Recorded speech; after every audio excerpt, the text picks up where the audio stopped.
Two of my absolutes in the field of quality include every repeatable action is a process, every process can be improved. But what about communication? Communication's a process, it can be repeated. Can it be improved? The answer to that, I believe, is yes. Okay, so what is the process of communication? I will give you a little of my own personal history of understanding this process. I remember my early days in the United States Air Force. Right? So I was an airman during the 1990s, during the first Gulf War, pretty much as far away from the war as you could possibly get. I was in Minot, North Dakota, loving it. So Minot, North Dakota, I'm studying for a promotion at one point. And I remember looking at the regulation that surrounded Air Force history, policies, and procedures. I flipped to a page and I saw the process for communication. And I literally laughed out loud, right? This was before LOL was even a thing, right? But I laughed out loud. Here I am, 19 years old, looking at this and thinking, wow, the military has processes for everything, even how we talk to each other. But crazy enough, that particular process was simple yet profound. More on that here, right? Simple yet profound because it identified ways that process could go wrong.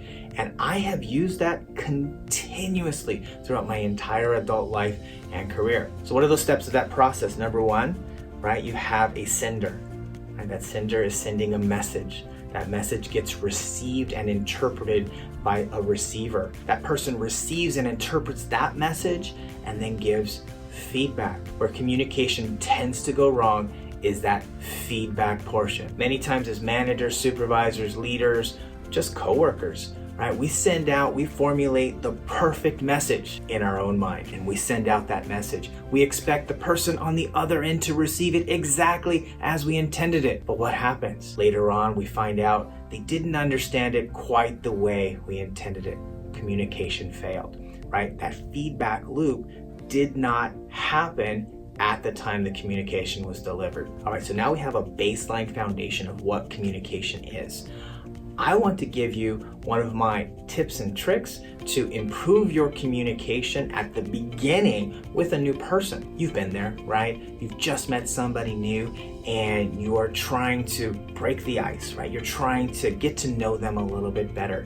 And for me, that is it's very random, right? In terms of what I say and how I receive information and get input, and then when I walk away, do I know that person any better? I was at V's barbershop talking to my barber Rob, and he told me what his process was.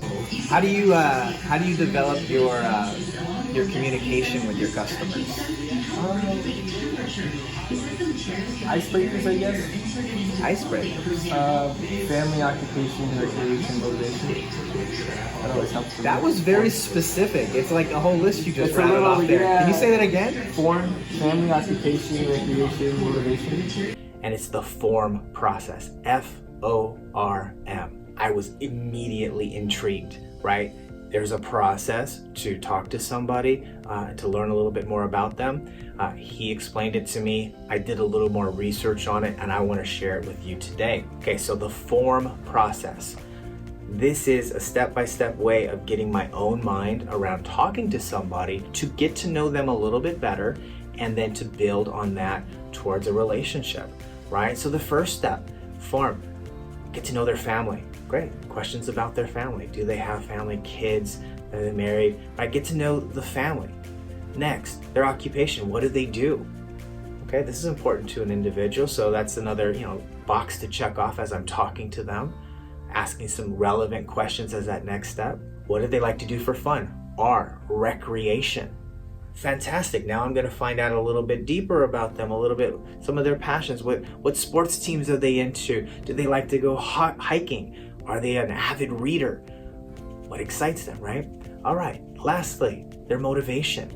What gets them up in the morning? What drives them to make change in this world? What are those unrealized passions that they have and that really motivate them? And if I have that type of conversation and fill in the boxes of family, occupation, recreation, and then their motivation, I'm gonna walk away thinking, I know something about them. Of course, I don't know everything, but I know something about them, and that's going to make the difference in building a lasting relationship later. The full cycle of communication, right? Sending the message, receiving feedback, and now building blocks to get to know somebody for the first time. And speaking of feedback, I have provided this information to you. Do you think it's relevant? Do you have a different way of approaching communication? Let me know in the comments down below, and let's build this communication loop together.